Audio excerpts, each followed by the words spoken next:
And we know that just recently President Obama sent about 100 advisors over to Uganda. And I know there's some reasons that were given for that, of course.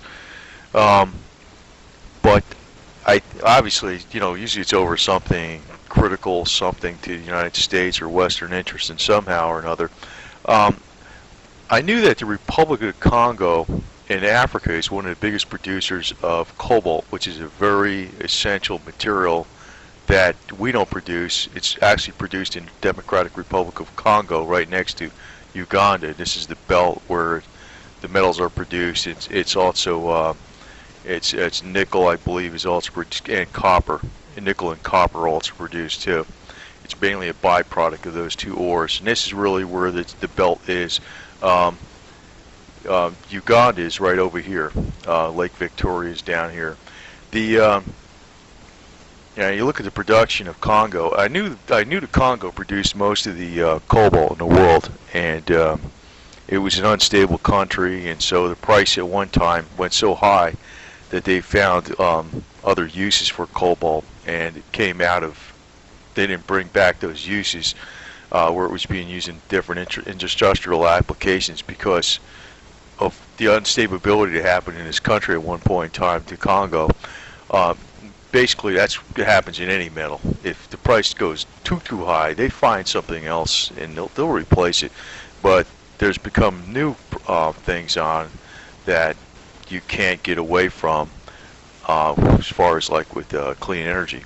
We're looking at the cobalt production of Congo. I know it's not the Uganda, but Uganda looks like they're going to be having some production, and they found a lot of it, and it's coming on soon.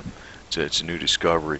We're looking at the production of Congo Democratic Republic in Africa. They are definitely the world's leader in cobalt production, and Russian Federation is second. China's after that.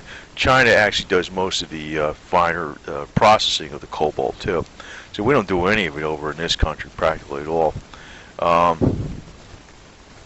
As far as being a critical metal, there's some new uses that are coming out as the lithium-ion batteries, also the rechargeable batteries, the nickel cadmium and the nickel metal hydride rechargeable batteries. Cobalt is used in that. It's used in the laptop batteries, the batteries in the tablets, cell phones, electric powered vehicles, the EVs and stuff like that.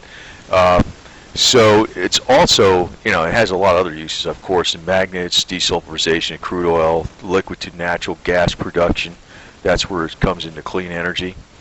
Electroplating. It also strengthens steel a great deal. So it's used as a super alloy, and it's particularly useful in gas turbine engines, which is, in other words, cobalt super alloys are used extensively in military aerospace engineering. Okay, because of resistance to heat and corrosion. So it's a very, very critical metal, and there's one place it really comes from. Mainly, it's okay. You looked at the chart here, right? Congo, then Russia, then China, and Zambia.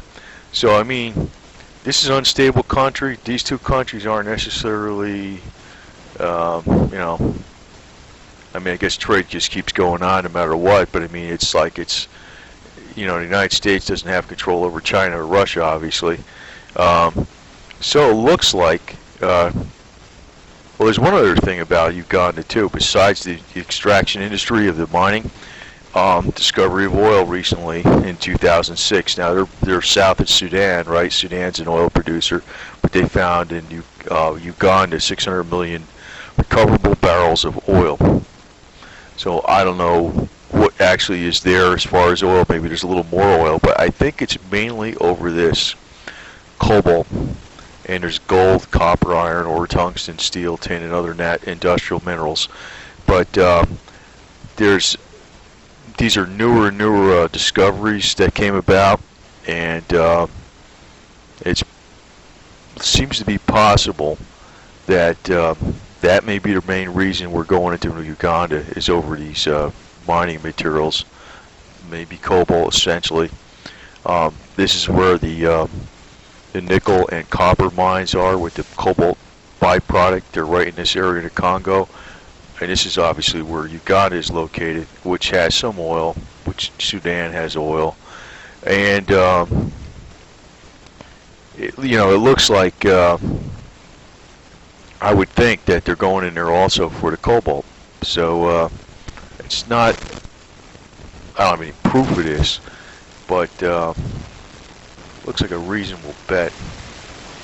So you're wondering why. It doesn't necessarily mean it's a bad thing, because U.S. has to act in its own interest. So I mean, but I guess it's all how you implement that particular act in your own interest, if it's fair or not.